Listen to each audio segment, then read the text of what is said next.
Hey everyone, welcome back to Threaducation. Today I'm back with a video that many of you have been requesting, and it's for a good reason. Pharrell Williams is undoubtedly one of the most influential figures in modern music, but what we're going to be talking about here is the story of how he became one of the most influential figures in modern fashion. This is genuinely one of the most interesting stories that I've covered so far, and hopefully by the end of it you'll see why that's the case. So without further ado, let's get into it. This is the Pharrell Williams story.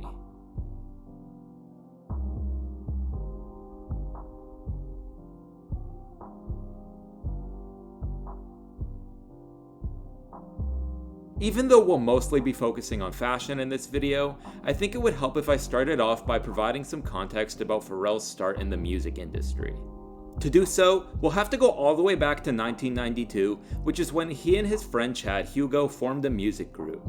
Pharrell and Chad initially met during band class, and after joining the same band camp, they started hanging out more and making music together. Their friends Shay Haley and Mike Etheridge also entered into the mix, and when the four of them decided to enter a high school talent show, they agreed to call themselves the Neptunes. Now, something I should mention here is that this was no ordinary talent show. You see, Pharrell's school happened to be right next to musician Teddy Riley's studio, and he'd had the bright idea of hosting this talent show to discover up-and-coming talent. The plan was that Teddy would sit alongside a panel of other judges, and he would sign whoever ended up winning the contest. But the funny thing is that the Neptunes didn't actually win the contest. That very well could have been the end of the story, but in an interview with Hip Hop DX, Teddy recalls that he saw something special about the group that the other judges didn't, and overrode their decision by offering them a deal anyway. So this is technically what got Pharrell's foot into the door of the music industry, and from there he started writing and producing for Teddy, as well as for some other big names. One of the more important connections that Pharrell made during this time was one with fellow Virginia native Gene Thornton, who at the time was rapping under the name Malice. The two of them started working on music together, but everything changed when Malice introduced Pharrell to his brother Terrence Thornton, better known as Pusha T. Much like Malice, Pusha T was just starting his rap career, and Pharrell is actually the one who suggested that the two brothers join together to form a duo. They decided to give it a chance, and that is how we got the legendary rap duo Clips. So after just a few years out of school, Pharrell already had a significant amount of experience under his belt, and slowly but surely, he was starting to make connections in the music industry. In fact, one of these connections introduced the Neptunes to the singer KELIS, and they ended up producing her entire 1999 album titled Kaleidoscope. KELIS was already well established in the music industry by this point, so this provided the Neptunes with a lot of exposure. They continued building off of this momentum, and over the course of the next few years, they would mastermind several major hits, including I Just Wanna Love You by Jay-Z, I'm a Slave for You by Britney Spears, and Hot in Here by Nelly, just to name a few. Along the way, Pharrell, Chad Hugo, and Shay Haley also decided to branch off and form a new group called N.E.R.D, which stands for No One Ever Really Dies, and in 2001 they released their debut album titled In Search Of. This was a major turning point for Pharrell because he'd been producing all of these wildly popular songs, and he'd sung the hook of a few songs here and there, but in a sense, this was his true debut as a performing artist. It's also worth mentioning that In Search Of was the first album released on Star Trek Entertainment, which is a record label founded by the Neptunes. Although the label is no longer in operation today, it was the driving force behind a number of influential projects by the Neptunes, N.E.R.D, and Clips, who Pharrell signed in 2002. But anyways, the point here is that in the early 2000s, it was beginning to feel like everything he touched turned to gold. Speaking of which, Pharrell was beginning to develop a reputation for large gold chains. Don't get me wrong, that's what just about everyone in hip-hop was wearing at the time, but he really took things to another level. Only willing to settle for the best, he became a regular customer of Jacob the Jeweler, who, in case you aren't familiar, is one of the most famous celebrity jewelers of all time. As told on his Apple Music show Othertone, Pharrell went to Jacob one day, and Jacob told him something that he hadn't been expecting to hear. Apparently, he had a client in Japan that would bring in photos of Pharrell's chains and ask him to replicate them in a variety of different colors. By now, Pharrell was more than accustomed to having fans, but right away, he knew that this was something entirely different. Who was this mystery client spending thousands and thousands of dollars to recreate his chains? Well, he had no idea who this was at the time, but Jacob gave him the answer that he was looking for. This mystery client was a young streetwear designer named Nigo.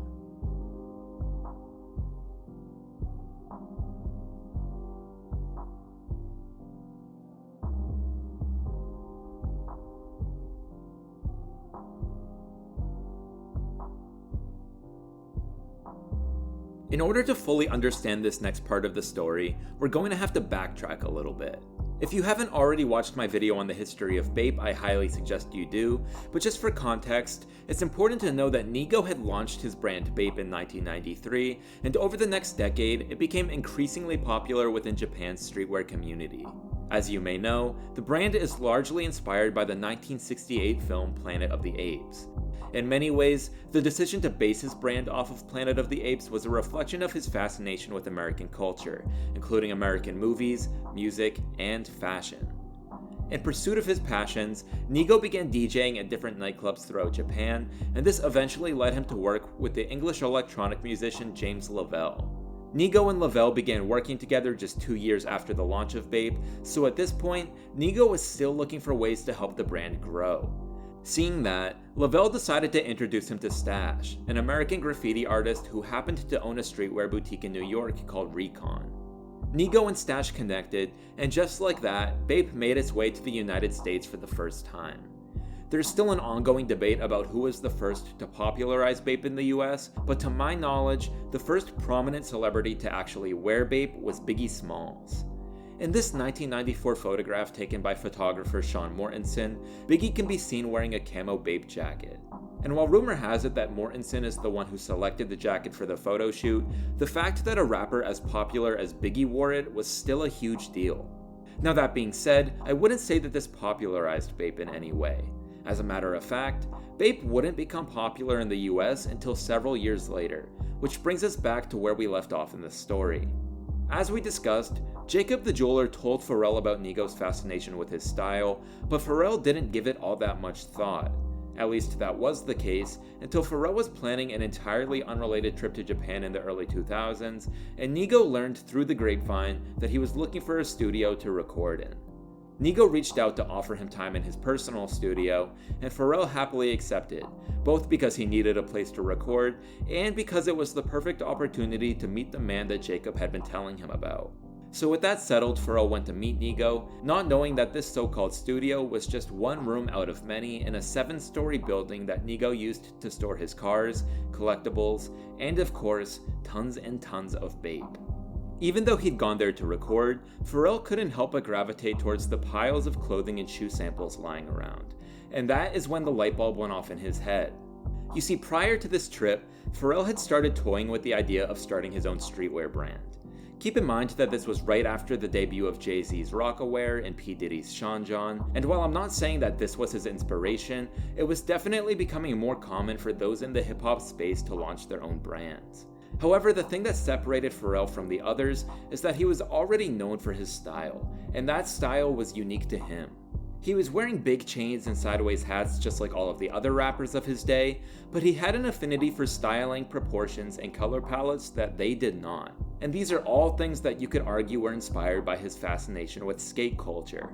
Something we haven't really talked about yet is that Pharrell is extremely into skateboarding, which, in case you can't tell, is exactly how he earned the nickname Skateboard P. This is important to mention because, as we all know, there's a huge overlap between the worlds of skating and streetwear, and this is something that would clearly manifest in the foundation of his brand. Speaking of which, Pharrell was finally ready to start a brand by the time that he met Nigo, but the only problem was that he didn't know how to do it. As much as he loved fashion, he had no experience designing, let alone any experience navigating the sheer logistics of starting a brand from scratch. In other words, he needed help, and upon meeting Nigo, he immediately knew that he'd found the right person for the job. After the studio session, the two of them went to dinner, and it was there that Pharrell told Nigo he was thinking of starting a brand called Billionaire Boys Club, a name that implied everyone could take part in the high-end, flashy lifestyle that their favorite rappers portrayed in their songs. Without hesitation, before Pharrell could even give any sort of pitch, Nigo offered to help. And that same night, they worked with Skate Thing, the same graphic designer who had made the Bape logo, to create the now famous Billionaire Boys Club logo. This all happened rather quickly, but in hindsight, Nigo and Pharrell really were the perfect match. Maybe this is a bit of a stretch, but I like to look at the N.E.R.D logo and the Bape logo side by side. Yes, they're very different, but at the same time, they're both bold, cartoonish logos that give off a fun, playful vibe. So between Pharrell and Nigo's input on what it should look like, you can see why Skatething came up with the logo that he did, and I think I speak for everyone in saying that he nailed it. Now before moving on, I just want to stop for a second and acknowledge how crazy all of this is. Essentially on a whim, Pharrell agreed to meet with Nigo so that he could use his studio, and less than 24 hours later, they were planning on going into business together. Another thing that I want to emphasize here is that this was most certainly an important day in the history of Billionaire Boys Club, but it was also an important day in the history of Bape. As we discussed earlier, Nigo was looking for ways to popularize Bape in the United States, and at the end of their meeting, he gave Pharrell as much Bape as he could physically carry. Sensing the start of something great, in what I can only describe as poetic fashion, Pharrell left behind all of the clothes that he'd arrived in Japan with, and returned back home with nothing but Bape in his suitcase.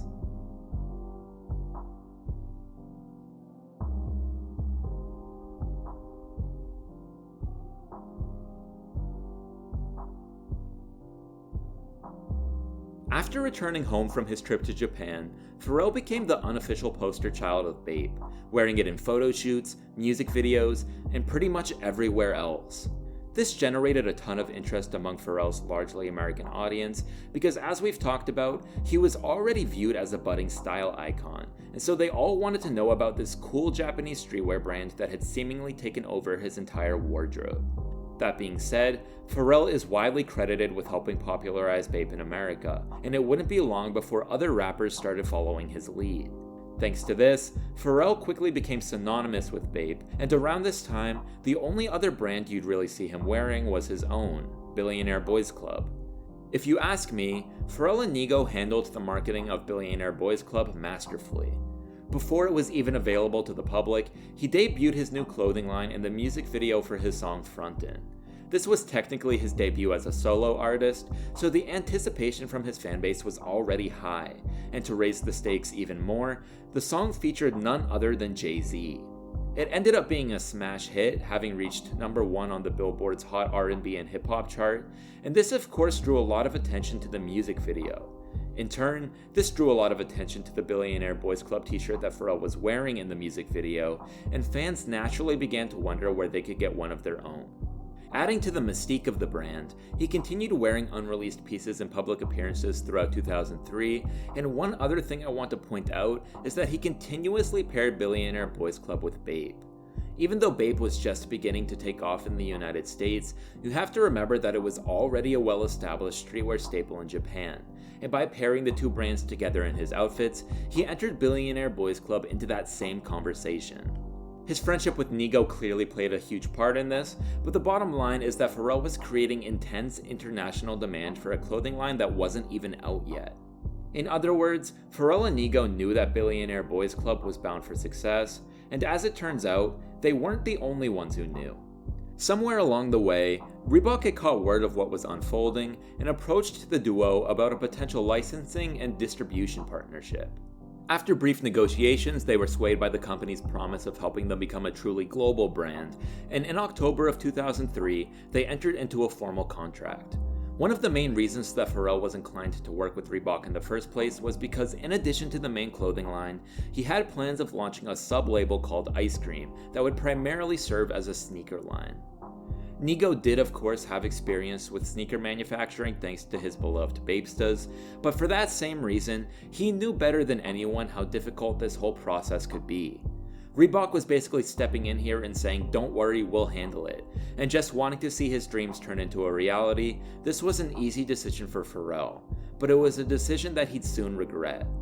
In late 2004, barely 1 year after entering into this partnership, Pharrell filed a $4 million lawsuit against Reebok. Why did he file this lawsuit, you may ask? Well, here's what the issue was according to the legal documents. In January 2004, only a few months after the execution of the agreement, certain Reebok personnel began to acknowledge to BBC that Reebok could not adequately produce the full range of licensed products in a manner consistent with the design and quality standards and specifications required by BBC. Reebok repeatedly assured BBC that the non-conforming and disapproved aspects of these samples would be corrected. Reebok, however, failed to correct these deficiencies. In other words, it seems that the production quality was not up to par with Pharrell's standards. Up until this point, all Billionaire Boys Club apparel was being produced in Japan with the highest possible quality, and from what I'm able to gather, Reebok deemed that it was not financially or logistically reasonable to continue doing so. Any other musician looking to make a quick buck might have let this slide, but Pharrell cared about quality, and he knew that his fashion-minded fanbase did as well. Like I said, the lawsuit was for $4 million, but he wasn't really after the money. He just wanted to force his way out of this agreement. In early 2005, he successfully did just that, as Reebok agreed to terminate the partnership if he would agree to drop the lawsuit. He happily obliged, and thus ended the short-lived partnership between Billionaire Boys Club and Reebok. Although I'm sure he was relieved that this whole mess was over with, there's no denying that it did set the brand back a bit. Reebok's production limitations resulted in a loss of momentum from the initial marketing campaign, and it also derailed other endeavors, such as the ice cream skate team. Like many other streetwear brands at this time, Pharrell had the idea for ice cream to sponsor its own skate team. With the help of his longtime friend and collaborator Nino Scalia, he recruited a team of skaters that consisted of Kevin Booker, Jimmy Garecki, Terry Kennedy, Jacob Wilder, and Kato Williams. The idea was basically to provide them with ice cream gear, and by way of them wearing it, ice cream would earn more credibility and popularity in the skate community.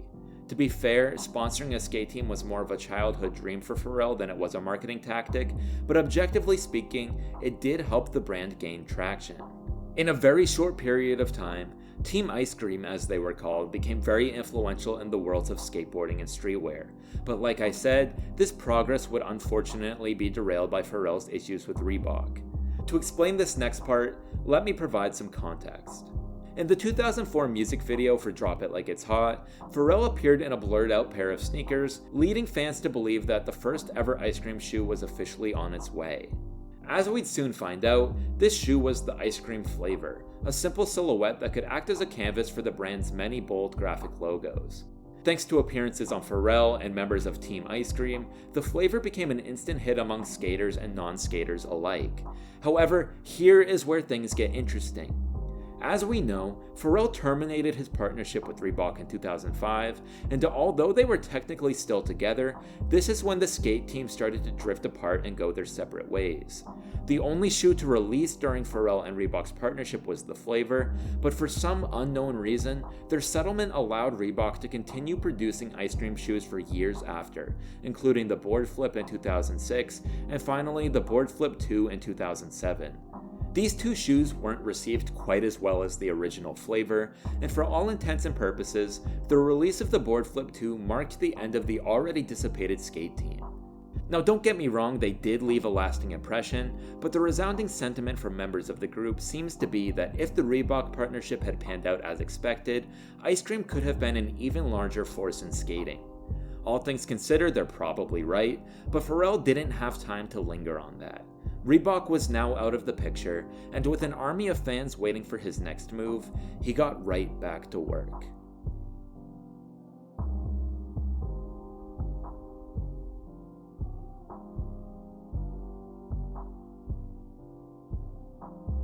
One of the main reasons that the partnership with Reebok fell apart was because Pharrell wanted all Billionaire Boys Club apparel to be produced in Japan.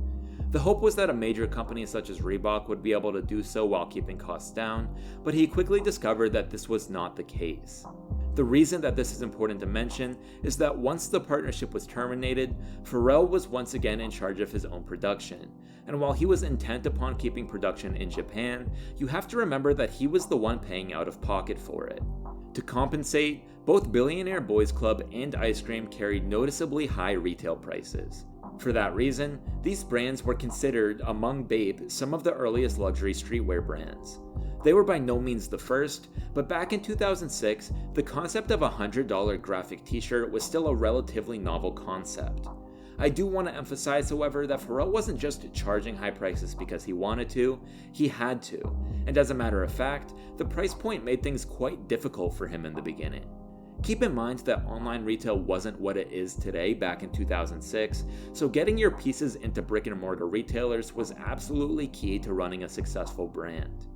The problem with this was that these brick and mortar retailers also had to make some money from selling the clothes, so by the time it actually hit the shelves, the retail price would be so high it was almost unreasonable. For this reason, a lot of stores wouldn't even carry Billionaire Boys Club or ice cream simply for the fact that they couldn't make a profit off of it.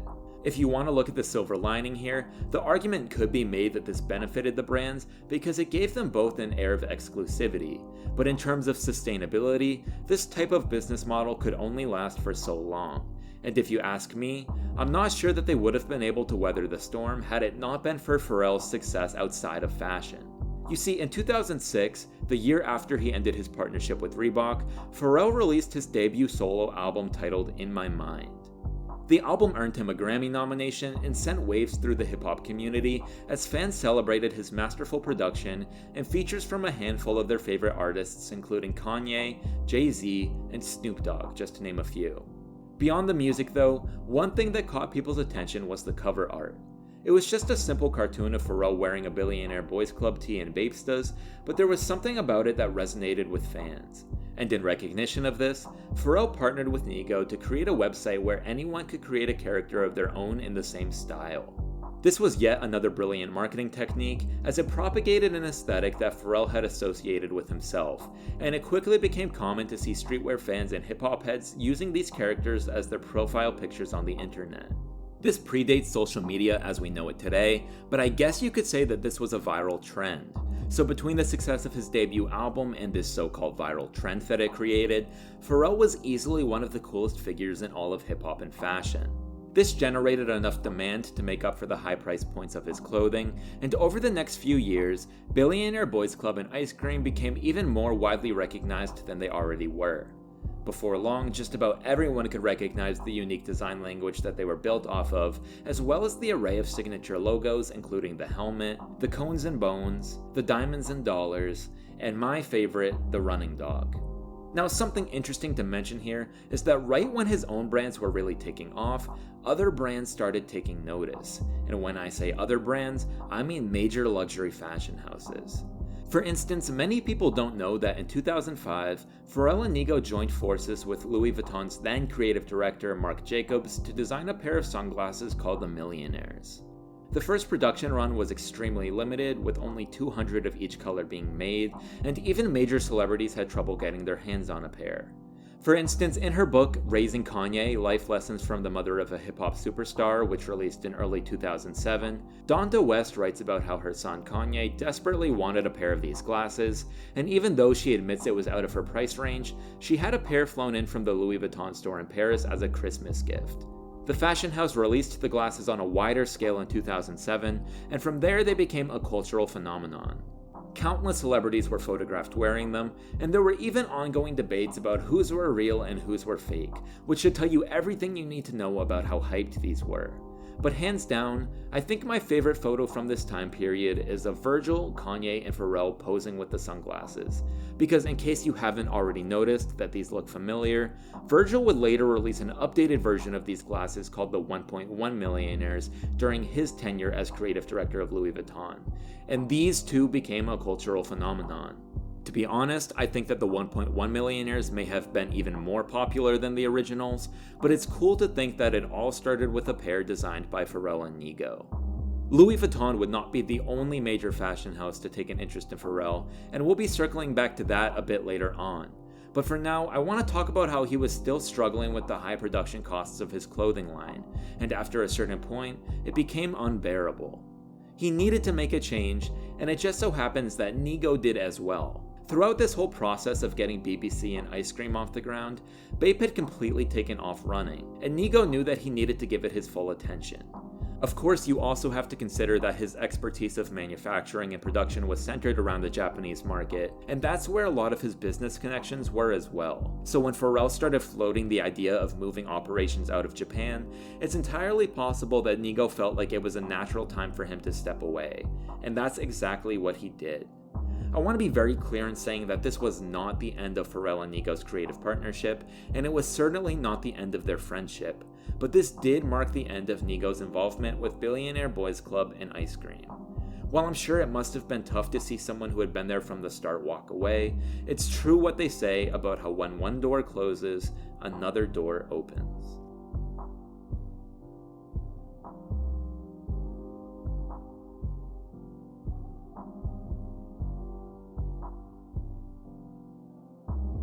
A consistent theme in Pharrell's life is that he likes to form partnerships.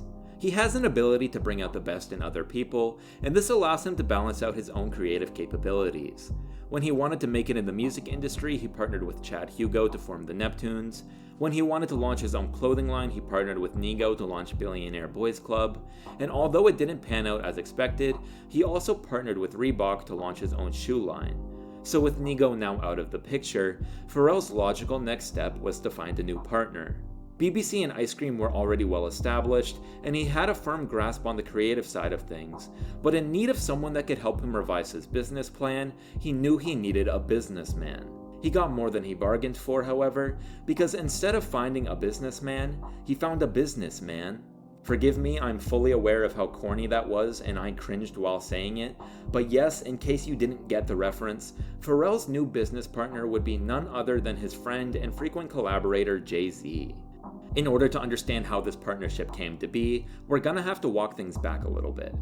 Towards the beginning of the video, you may remember that I mentioned Jay-Z's clothing line Rocawear, and while Jay-Z never really had the fashion-minded following that Pharrell did, the sheer size of his following meant that his clothing line had a massive customer base. So massive, in fact, that in early 2007, brand management company Iconics purchased Rocawear for more than $200 million. Yes, you heard that correctly, more than $200 million, which means that they very clearly saw the value of the brand that he was building. Now fast forward to 2011, and headlines started breaking that Jay-Z had purchased Billionaire Boys Club. Even though they had a history of working together, this came as a surprise to many, including Jay-Z, who took to Twitter saying that he had not in fact purchased Billionaire Boys Club, but that he would instead be partnering with the brand through a joint venture with Iconics, the same company that had purchased Rocawear. The details are a bit iffy here, but basically the stake in ownership belonged to Iconics, and possibly through some other contribution of capital or licensing agreement, Jay-Z became a partner in the deal as well. The simple fact that Jay-Z was involved did give the deal some credibility in the public eye, but for all intents and purposes, this was a complete corporate turnaround. I don't mean that in a bad way, because if we're being honest, it was kind of necessary here. Pharrell was focused on creating the coolest brand possible, and Iconics was focused on turning a profit. And in the fashion industry, there comes a point in time where you need to find a happy medium. Determining exactly what point in time that is can be quite difficult, but in this case, Pharrell had timed it perfectly and was ready for Iconics, with the help of Jay-Z, to step in to restructure things a bit. To that end, the first order of business was shifting production out of Japan. I know that some of you are probably already rolling your eyes as if this is a bad thing, but this really was the right decision. Had they stayed in Japan, manufacturing costs would have remained high and overall output would have remained low, but by moving production to different countries such as China and Mexico, they were able to maintain reasonable quality while lowering price points drastically and increasing overall output. What you have to understand here is that there was demand for BBC and ice cream products, tons of people wanted it, but those people were mostly young streetwear and skate fanatics who couldn't afford to be spending hundreds of dollars on clothing. While the products would remain exclusive and, to be honest, still somewhat expensive, Pharrell and Iconics were smart about adjusting their strategy and business model in a way that better accommodated the brand's target audience. They wasted no time putting their new plan into action, and trust me when I say that it worked. In just 1 year, sales more than doubled from approximately 12 million to more than 25 million, which not only meant a higher bottom line profit, but also meant that more people than ever were getting their hands on these highly coveted pieces. More people buying the brand meant more people wearing the brand, and more people wearing the brand meant more publicity. So in effect, this production shift parlayed into a marketing campaign and helped further establish Billionaire Boys Club as a household name. While it's true that a lot had changed since its inception, I think that more than anything else, this is a testament to the power of Pharrell's creative vision. Even in the early days, he saw his brand becoming the next big thing, and I don't think that anyone would argue with me saying that he'd accomplished everything that he'd set out to accomplish and more. However, always in pursuit of new challenges, Pharrell refused to use this as an opportunity to settle, and instead, he set his sights on other things.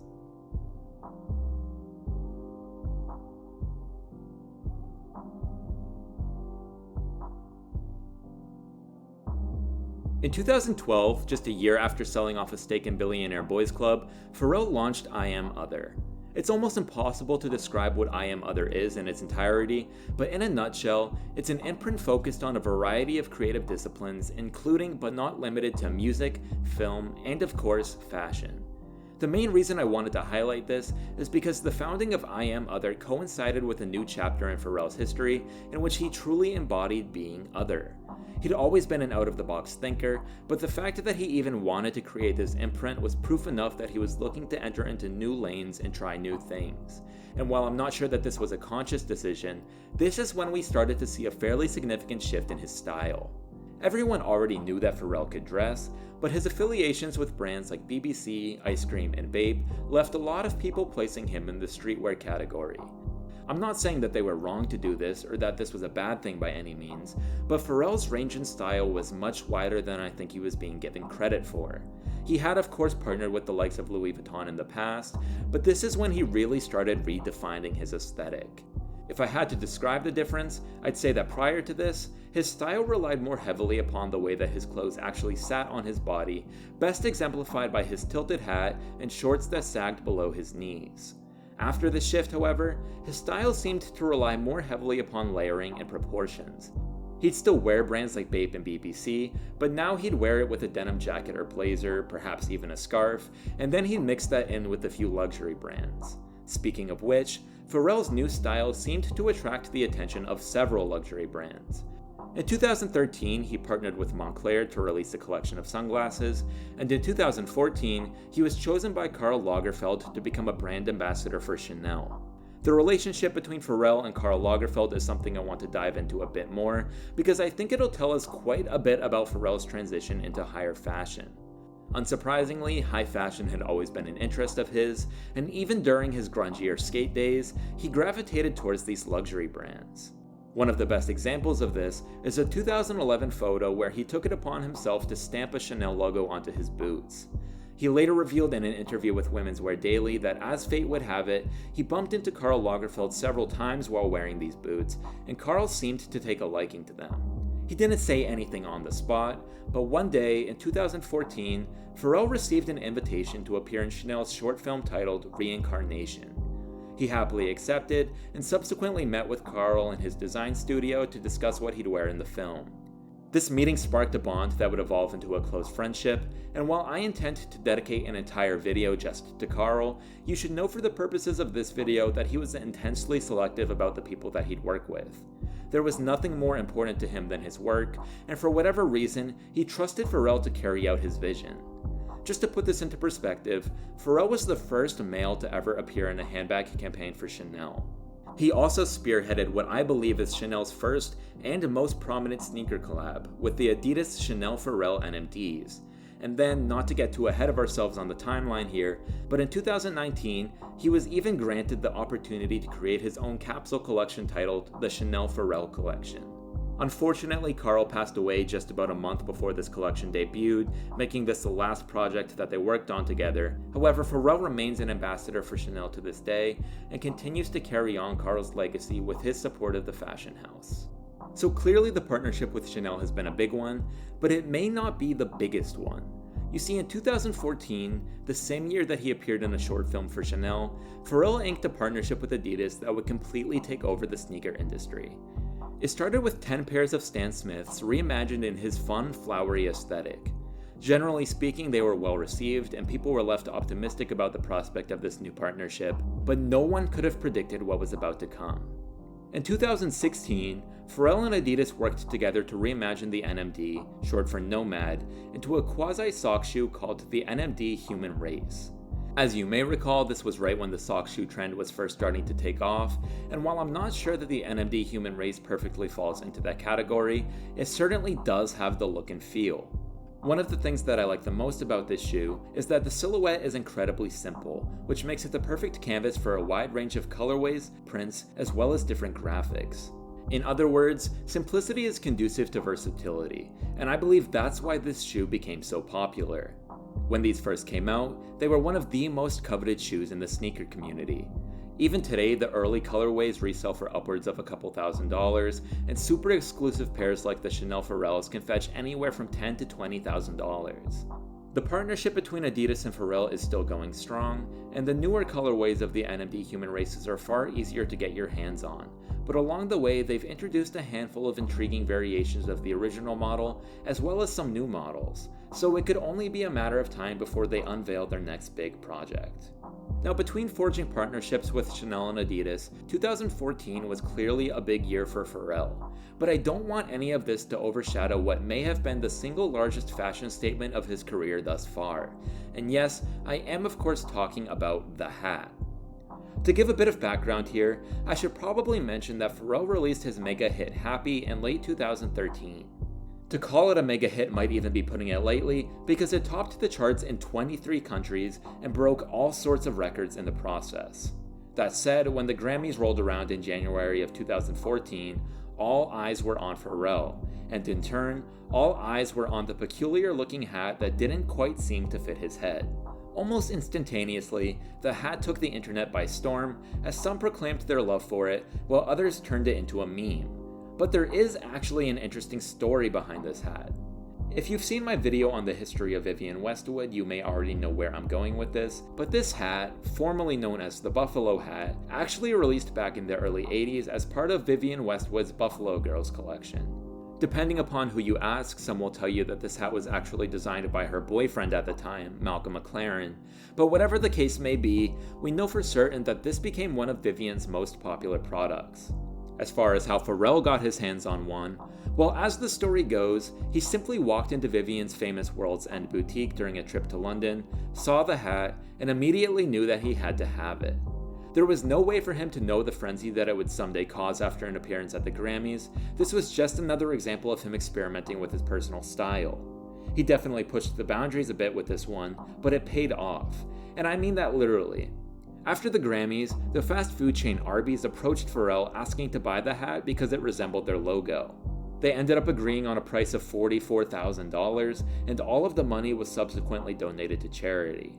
All in all, 2014 was a very busy year for Pharrell, not just in fashion, but also because he released his debut studio album titled Girl that March. If it wasn't already clear, hopefully everything we just talked about exemplifies just how influential he truly is. All of the biggest names in fashion and music want to work with him, and everything he wears becomes cool by association. The only word that accurately describes him is icon, and in recognition of that, the Council of Fashion Designers of America presented him with the Fashion Icon Award in 2016. Many people look at this award as a crowning achievement, and in a sense it is, because it's celebrating everything that the recipient has become and accomplished during their career. But the concept of a crowning achievement doesn't really exist in the mind of Pharrell Williams. He's always looking towards bigger and better things, so even as he walked on stage that night to be formally recognized as a fashion icon, he still carried the same humble mindset of the kid who more than a decade earlier had walked into Nigo's studio with nothing more than a dream of starting his own brand and the drive to make it a reality.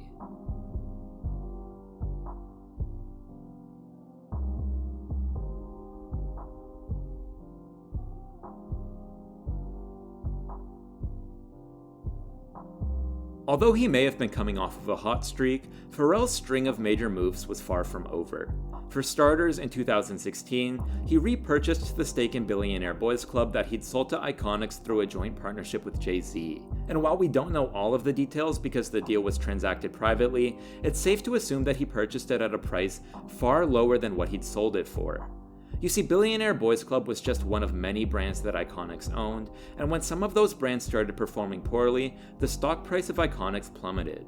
This opened the door for Pharrell to walk back in and repurchase the brand at a discount, which not only meant that he was once again the sole owner, but that he probably made a decent profit in the process as well. While I wouldn't say that Billionaire Boys Club or ice cream ever really fell off, many plausibly looked at this as the beginning of a resurgence, and in a sense, it has been.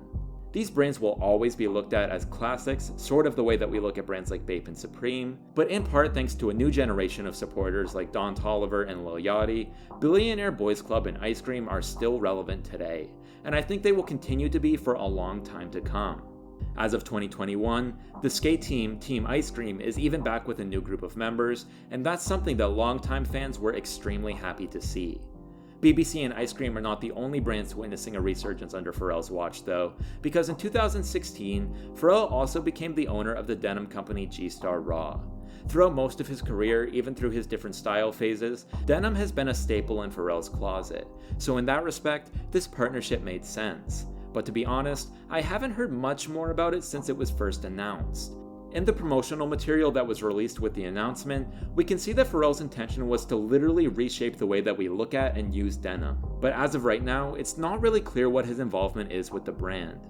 They worked together on a collection called Raw for the Oceans back in 2015 before he officially signed on, but that's about it. It's possible that he's still an owner and is just operating quietly from the sidelines, or perhaps they've separated altogether. But either way, I figured it was worth mentioning. Anyways, moving on, I think it's fair to say that fashion is still at the forefront of Pharrell's mind, but in recent years, we've seen him branch off in some more unexpected directions. For instance, in 2020, he launched his podcast Othertone, which I highly recommend you check out if you haven't already, and he also launched his own skincare line called Human Race. As you may be aware, there's a running joke that Pharrell doesn't age, and for a long time, people have been asking him what the secret is to looking so young. Well, with the launch of Human Race, he was basically saying, "Here, let me show you." Speaking of Human Race, I also want to point out that in recent years, Pharrell has become a major supporter of Human Made. Human Made is the brand that Nigo launched just before walking away from Bape, and in addition to constantly wearing the brand, Pharrell has even collabed with Human Made. That alone is all the proof you need to know that Pharrell and Nigo are still extremely close friends and collaborators. Another brand that you may have noticed Pharrell wears quite frequently is Cactus Plant Flea Market, and there's another interesting story there. Cynthia Liu, the founder of Cactus Plant Flea Market, is notoriously private and never makes public appearances, but what most people don't know is that she actually got her start with Billionaire Boys Club. In 2012, she was hired by the brand to work in a PR role, and Pharrell liked her energy so much that he asked her to be his assistant. In an interview with GQ, Pharrell reveals that Cynthia earned the nickname Cactus at a previous job because she had a cactus, and he decided to continue the tradition because it just seemed to suit her. He also talks about how Cynthia started going to flea markets, sourcing vintage pieces, and recreating them for him to wear. The pieces she'd bring to him were unlike anything he'd ever seen before, and he told her that this was undoubtedly what she was meant to be doing. Thus formed the idea of launching her own label, Cactus Plant Flea Market, and the rest is history. To my knowledge, Pharrell isn't involved with the label in any way other than giving his constant support, but it's still cool to know that he played a part in its history. Anyways, that's just about everything I wanted to touch on for the Pharrell Williams story. There is so much to cover here, and it's mind-baffling to think that we didn't even really address the influence he's had on the music industry, but my hope is that you now have a deeper appreciation of everything that he means to the fashion industry. It's hard to even fathom. He helped set the standard for what we now consider to be high-end streetwear. He defined the aesthetic that would be adopted by a generation of streetwear heads and skaters. He helped blur the lines of high fashion and streetwear, and now he's doing it all again. For him, it's not about money and it's not about fame. It's about creating something timeless, which is exactly why people are wearing the clothes and listening to the music he made nearly 20 years ago, the same way they're wearing the clothes and listening to the music he's making now. To even have the creative curiosity that he's had for this long is almost unheard of. But if I know one thing, it's that as long as the next big idea is out there, that's exactly what Pharrell will be in search of.